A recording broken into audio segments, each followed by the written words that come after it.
El amor inefable de Dios, por Thomas Manton, año 1620 al 1677. Porque de tal manera amó Dios al mundo, que ha dado a su Hijo unigénito, para que todo aquel que en él cree no se pierda, mas tenga vida eterna. Juan 3, versículo 16. Tenemos en estas palabras la suma y sustancia del Evangelio. Observamos en ella, 1. La fuente y el origen de toda gracia y salvación que nos es brindada, el amor inefable de Dios y a la humanidad, porque de tal manera amó Dios al mundo. 2. Lo que Dios usó para recuperarnos de nuestra condición caída, o el efecto y fruto que fluye de esta condición, ha dado a su Hijo unigénito. 3. Su finalidad, para que todo aquel que en él cree no se pierda, mas tenga vida eterna. Primero, el origen y comienzo de todo es el amor infalible de Dios. De tal manera amó Dios al mundo. Vemos aquí 1. El objeto, el mundo. La acción, amó. 3. El grado, de tal manera amó. Observemos que en estas palabras que el comienzo y la primera causa de nuestra salvación es puramente el amor de Dios. La ocasión externa era nuestra ruina. La causa motivadora interior era el amor de Dios. 1. El amor es el fundamento de todo. Podemos mencionar otras cosas como razones, pero no podemos dar el porqué de su amor. Dios mostró su sabiduría, poder, justicia y santidad en nuestra redención por medio de Cristo. Si preguntamos por qué dio tanta importancia a una criatura que no tiene ningún valor, creada al principio del polvo de la tierra, para luego caer en la deshonra y no poder serle de ninguna utilidad, tenemos aquí la respuesta: porque nos amó. Si continuamos y preguntamos, pero ¿por qué nos amó?, no tenemos otra respuesta más que porque nos amó. Porque no podemos ir más allá del origen de las cosas. Y Moisés expresa la misma razón. No por ser vosotros más que todos los pueblos os ha querido el Señor y os ha escogido, pues vosotros eras el más insignificante de todos los pueblos, sino porque cuanto el Señor os amó. Deuteronomio capítulo 7, versículos 7 y 8. Es decir, en pocas palabras, te amo porque te amo. Nuestro Señor Jesucristo dio la misma razón. Sí, Padre, porque así te ha agradado. Mateo 11, versículos 26. Todo procedió de su misericordia gratuita y no merecida. Más allá de esto es inútil que vayamos en busca del porqué de lo que hizo para nuestra salvación. 2. Lo más notable que es visible en el progreso y la perfección de nuestra salvación por medio de Cristo es el amor. Y es apropiado que el principio, el centro y el final coincidan. Más aún, si el amor es tan evidente en todo el diseño y puesta en práctica de esta obra bendita, lo es mucho más en su origen y principio. La gran finalidad de Dios en nuestra redención es la expresión de su amor y misericordia hacia la humanidad. Sí, no solo la expresión, sino la demostración de su amor. Esto es lo que dice el apóstol. Mas Dios muestra su amor para con nosotros en que siendo aún pecadores, Cristo murió por nosotros. Romanos capítulo 5 versículos 8. Se puede expresar que algo es real, sin que necesariamente se muestre o presente como algo grande. El designio de Dios fue que no solo creyéramos la realidad, sino que también admiremos la grandeza de su amor. Ahora bien, de principio a fin, el amor es tan evidente que no podemos pasarlo por alto. La luz no es más conspicua en el sol que el amor de Dios en nuestra redención por medio de Cristo. 3. Si hubiera otra causa, tendría que o ser los méritos de Cristo o algo de nuestra parte que fuera digno. 1. Los méritos de Cristo no fueron la primera causa del amor de Dios, sino la manifestación, fruto y el efecto del mismo. El texto nos dice que primero Dios amó al mundo y luego dio a su Hijo unigénito. Juan dice, en esto hemos conocido el amor que Él puso su vida por nosotros. 1 Juan 3, versículo 16. Veamos. Así como percibimos y encontramos causas por sus resultados, percibimos también el amor de Dios por la muerte de Cristo. Cristo es el medio principal por el cual Dios cumple los propósitos de su gracia.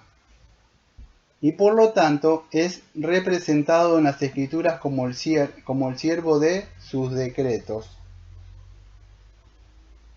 Una aclaración acá, los decretos son el propósito eterno de Dios según el consejo de su voluntad, por el cual, por su propia gloria, ha ordenado desde antes de que fuera o de que sucedieran. 2. No hay nada digno en nosotros, porque cuando su amor lo llevó a dar a Cristo por nosotros, tenía en su mirada a toda la humanidad como una masa viviendo en la contaminación, un estado de pecado y sufrimiento. Y por eso nos proveyó un Redentor.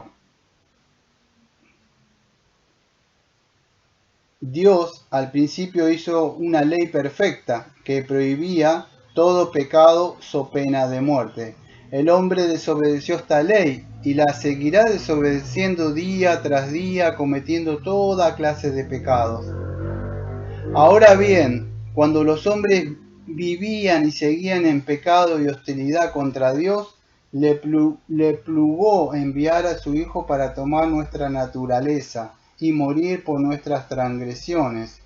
Por lo tanto, dar un redentor fue la obra de su misericordia por gracia. El hombre no amaba a Dios, de hecho, era enemigo de Dios. Cuando Cristo vino para hacer la expiación, y en esto consiste el amor, no que nosotros hayamos amado a Dios, sino que Él nos amó a nosotros y envió a su Hijo en propiciación por nuestros pecados, dice 1 Juan 4, versículo 10. A vosotros también que eras en otro tiempo extraños y enemigos en vuestra carne, haciendo malas obras, ahora os ha reconciliado, dice Colosenses capítulo 1, versículo 21. Estábamos inconscientes de nuestro sufrimiento, indiferentes a nuestro remedio, tan lejos de merecerlo que ni lo deseábamos. En el principio estaba el amor de Dios, no el nuestro. Aplicación. 1. Refutemos todo malentendido en cuanto a Dios.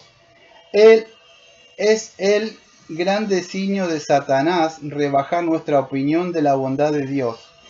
Entonces asaltó primero a nuestros padres, sugiriéndole que Dios, entre comillas, a pesar de toda su bondad al crearlos, cierre de comillas, envidiaba la felicidad y dicha del hombre, y no se ha desviado de su propósito. Busca esconder la bondad de Dios y presentarlo como un Dios que se deleita en nuestra destrucción y condenación, en lugar de nuestra salvación, como si fuera inexorable y no quisiera hacernos bien. ¿Y ahora qué? Para que nos mantengamos distanciados de Dios y lo consideremos aborrecible. O si no puede lograr tanto, nos tienta a tener pensamientos burdos, indignos y malos acerca de su bondad y misericordia. No podemos eludir la tentación más por medio de reflexionar en su amor, por el cual Dios dio a su Hijo para salvar al mundo. Esto demuestra que está más lleno de misericordia y bondad que el sol lo está de luz o el mar de agua. Un efecto tan inmenso demuestra la grandeza de la causa. ¿Por qué expresó su amor de una manera tan maravillosa y asombrosa, sino para que tuviéramos pensamiento más elevado y grande de su bondad y misericordia? Por otros efectos, vemos fácilmente la perfección de sus atributos, que su poder es omnipotente, Romanos 1:20, que su conocimiento es omnisciente, Hebreos 4, versículo 12 al 13. Y por este efecto nos es fácil concebir que su amor es infinito o que Dios es amor. Aplicación número 2. Seamos vivificados de modo que admiremos el amor de Dios en Cristo. Hay tres características que expresan el regalo de Dios. 1. La buena voluntad del que da. 2. La grandeza del regalo. 3. La falta de mérito del que lo recibe. Las tres coinciden aquí. 1. La buena voluntad del que da. Su propio amor y nada más motivó a Dios a hacer esto. Fue la libre intervención de su propio corazón sin que nosotros lo pensáramos o pidiéramos. No se da ni puede darse otra razón. Nosotros no pedimos tal cosa.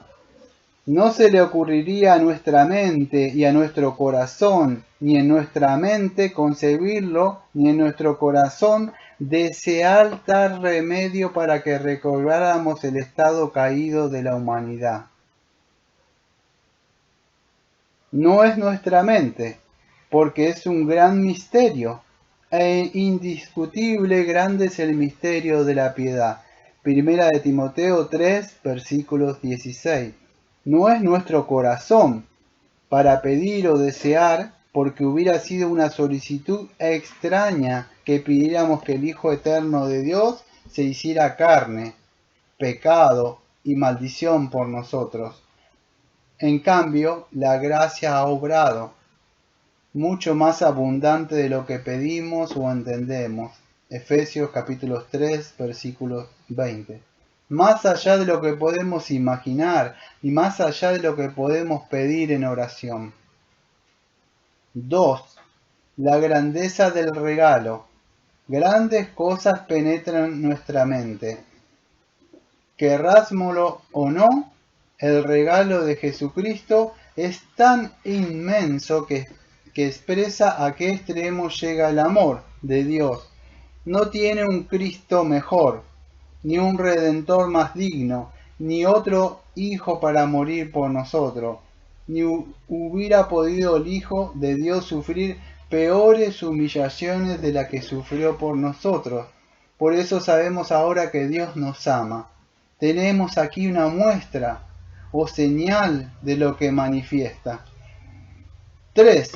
La falta de mérito del que lo recibe. Esto también es cierto, somos totalmente indignos de que el Hijo de Dios se encarnara y muriera por nosotros. El apóstol bien lo recalca, ciertamente apenas morirá alguno por nosotros. Ciertamente apenas morirá alguno por un justo. Con todo, pudiera ser que alguno osara morir por el bueno. Mas Dios muestra su amor para con nosotros, en que siendo aún pecadores, Cristo murió por nosotros. Romanos capítulo 5, versículos 7 y 8. El apóstol alude a la distinción que era familiar entre los judíos. Tenía sus hombres buenos o ricos, sus hombres justos, celosos de la ley, y sus hombres malos, sujetos a condenación. Quizás daría uno su vida por alguien muy misericordioso, pero sería imposible encontrar a alguien que fuera tan generoso y estuviera dispuesto a dar su vida por un justo o alguien totalmente inocente. Pero subrayemos que hay términos mitigantes. Quizás, y pudiera ser, sería raro que alguien muriera por otro, por más bueno y justo que fuera. En cambio, la expresión de misericordia fue infinitamente superior a la que cualquier hombre ha demostrado. Por más amistoso que hubiera sido, no había nada en el objeto que lo impulsara a hacerlo, porque no somos ni buenos ni justos, sino impíos, sin tener en cuenta que no hay ningún mérito en nosotros, porque todos en un estado de condenación, estábamos en un estado de condenación.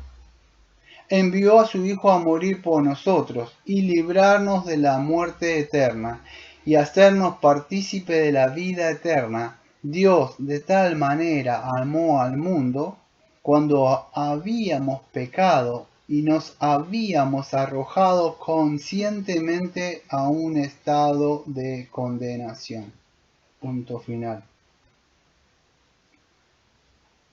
De Thomas Manton,